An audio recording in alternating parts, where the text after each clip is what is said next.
খুব ভালো করে বুঝে নিতে হবে। কিন্তু স্ত্রৈণা পাখণ্ডবাদিনঃ, পাখণ্ডীদের মুখে, লম্পটদের মুখে কখনো ভাগবত শ্রবণ করতে নেই। আর শুধু তাই নয়, বক্তার সঙ্গে 5 জন ব্রাহ্মণকে নিমন্ত্রণ করা উচিত। বর্ণম পঞ্চবিপ্রাণাম কথাভঙ্গ নিবৃত্তয়ে, যারা ভাগবতের মূল পাঠ করবে, জপ করবে। সঙ্গে কিছু কীর্তনকারীও থাকা উচিত। মৃদঙ্গ তাল ললিতম কর্তব্যম কীর্তনম তদা, পাঠের আগে পরে মধ্যে জয় শব্দ, নম শব্দ, শঙ্খ শব্দস্তথৈব চ, মাঝে মাঝে জয় জয়কার করবে, হ্যাঁ, কীর্তনও করবে। তাতে কি, তাতে শ্রোতার মধ্যে যেন জাগৃতি হয়ে থাকে। আর শুধু তাই নয়, শ্রোতার জন্য নিয়ম বলা হয়েছে। শ্রোতাকে কেমন হওয়া উচিত? শ্রোতাকে সব থেকে উত্তম হলো নিরাহার থেকে পাঠ শোনা। কোন শ্রোতা বলছে মহারাজ দিনে 5-6 বার খাই আমরা, আপনি বলছেন নিরাহার থেকে, আমরা তো এমনি বৈকুণ্ঠ চলে যাব। তাহলে কিছু একটু ছাড় দেওয়া যাবে না? বলে হ্যাঁ দেওয়া যাবে। ফলাহারেণ বা ভাব্যম, ফলাহার করে থাকবে। বলে মহারাজ ফল খেয়ে কি আর 7 দিন থাকা যায়? একদিনের একাদশী ভারী হয়ে যায় অনেককে, আর 7 দিন বলছেন আপনি। বলে ঠিক আছে, এক বক্তম দুভোজনম, দিনে একবার খাবার খাবে। কোনো ভক্ত বলছে মহারাজ আমরা তো একবার খেয়ে থাকতে পারবো না, সকালে একটু ঘুগনি মুড়ি চাই, দুপুরবেলা একটু খাবার চাই, বিকেলবেলায় একটু চাটা, এসব না হলে হয় না, রাত্রেবেলায় আবার চাই। আপনি বলছেন একবার খেয়ে। মহর্ষি বেদব্যাস এত দয়ালু, বলছে ভোজনম তু পরম মন্যে কথা শ্রবণকারকম, খুব করে খাও দাও, কিন্তু মন দিয়ে পাঠ শ্রবণ করো। কিন্তু কিছু জিনিস খেতে মানা করেছে। কি কি? দ্বিদলম মধুতৈলম চ গরিষ্ঠানম তথৈব চ ভাবদুষ্টম পর্যুষিতম জিহ্বা নিত্যম কথাব্রতি।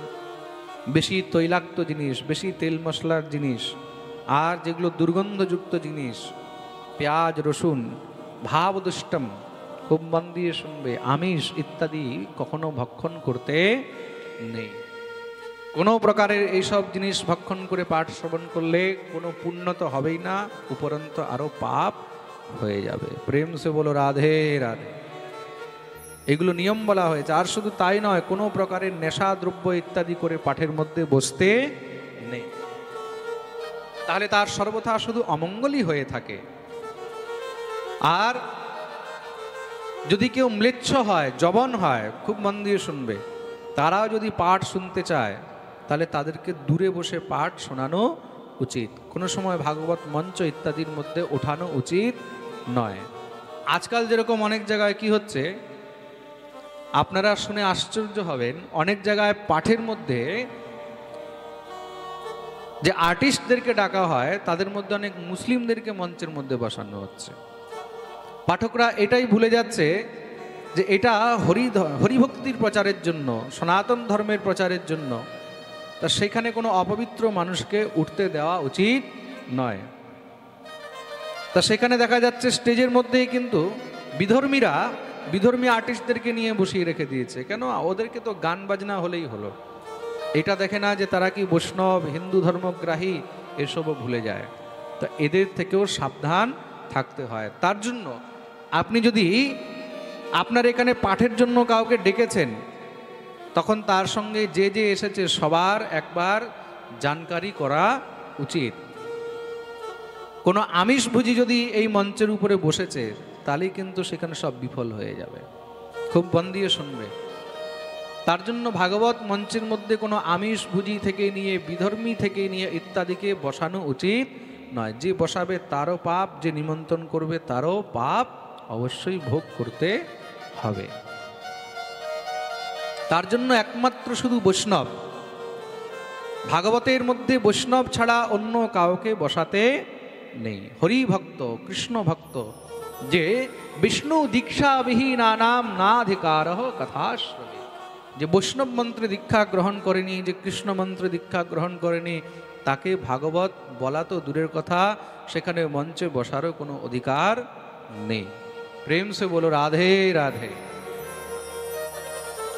আর পাঠের মধ্যে যদি কোনো স্ত্রী মাসিক ধর্মে হয়ে যায় তখন তাকেও দূরেই বসে পাঠ শ্রবণ করা উচিত, কারোর সঙ্গে যেন স্পর্শ না হয়, এটাও কিন্তু ভাগবতের মধ্যে লেখা রয়েছে। এই প্রকার পাঠের মধ্যে যে উৎসবগুলো হয় সেই উৎসবগুলো খুব ধুমধাম করে করা উচিত। যেরকম কৃষ্ণ জন্ম, রুক্মিণী বিবাহ, গোবর্ধন পূজা ইত্যাদি, এগুলো সব আনন্দ করে করা উচিত। পাঠের শেষে গৃহস্থকে হোম করা উচিত, মানে যজ্ঞ করা উচিত। আর সমস্ত সব সাধু বৈষ্ণবদেরকে প্রসাদ পাওয়ানো উচিত।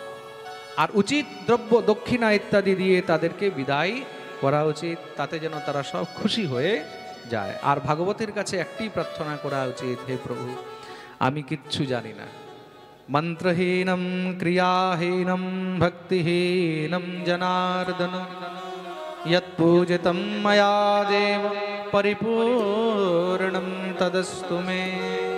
আমি কিচ্ছু জানি না, न मंत्र जानी न तंत्र जानी, आवाहनम च न जानामि न जानामि विसर्जनम, पूजां चैव न जानामि क्षमस्व परमेश्वर। আমি তোমার পূজাও জানি না, তোমাকে আনতেও জানি না, তোমাকে বিদায় করতেও জানি না, জানো কি? হে ভাগবত প্রভু, আমাদের যত অপরাধ হয়েছে সেগুলো ক্ষমা করবেন, আর বারবার যেন আপনাকে আমরা আনতে পারি এমন কৃপা করবেন। বলিয়ে ভাগবত ভগবান কি। এই প্রকার বিধি বর্ণন করতে সমস্ত সব সেখানে সাধু বৈষ্ণব বক্তা থেকে নিয়ে সবাই উন্মত্ত হয়ে নৃত্য কীর্তন শুরু করে দিয়েছেন। প্রহ্লাদস্তালধারী তরলগতি তয়া চ উদ্ধব কাংসধারী, वीणाधारी सुरर्षि स्वरकुशलतया रागकर्तार्जुनो, इंद्रोवादीन मृदंगम जय जय सुकराः कीर्तने ते कुमार, यत्राग्रे भाववक्ता सरसरचनया व्यासपुत्रो बभूव। सबके संकट दूर करेंगे,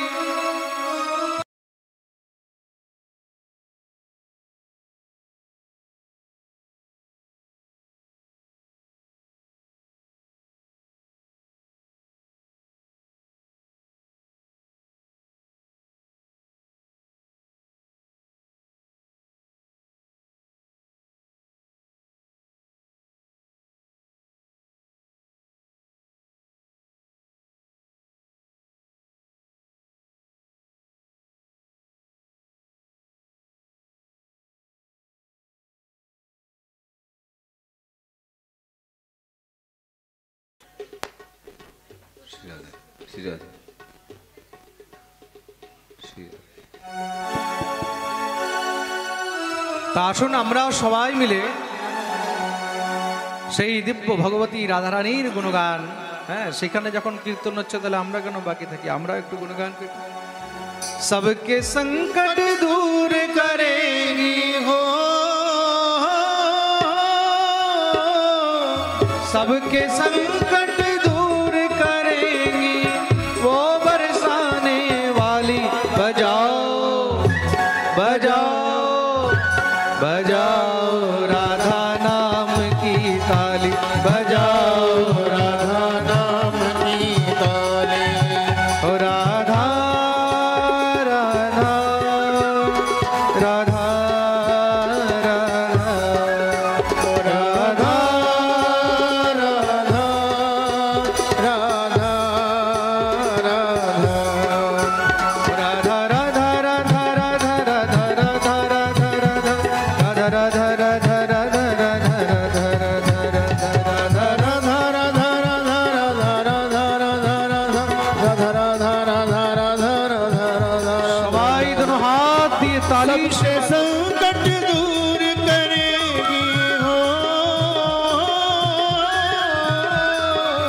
सबके संकट दूर करेगी वो बरसाने वाली, बजाओ बजाओ बजाओ राधा नाम की ताली, बजाओ राधा नाम की ताली।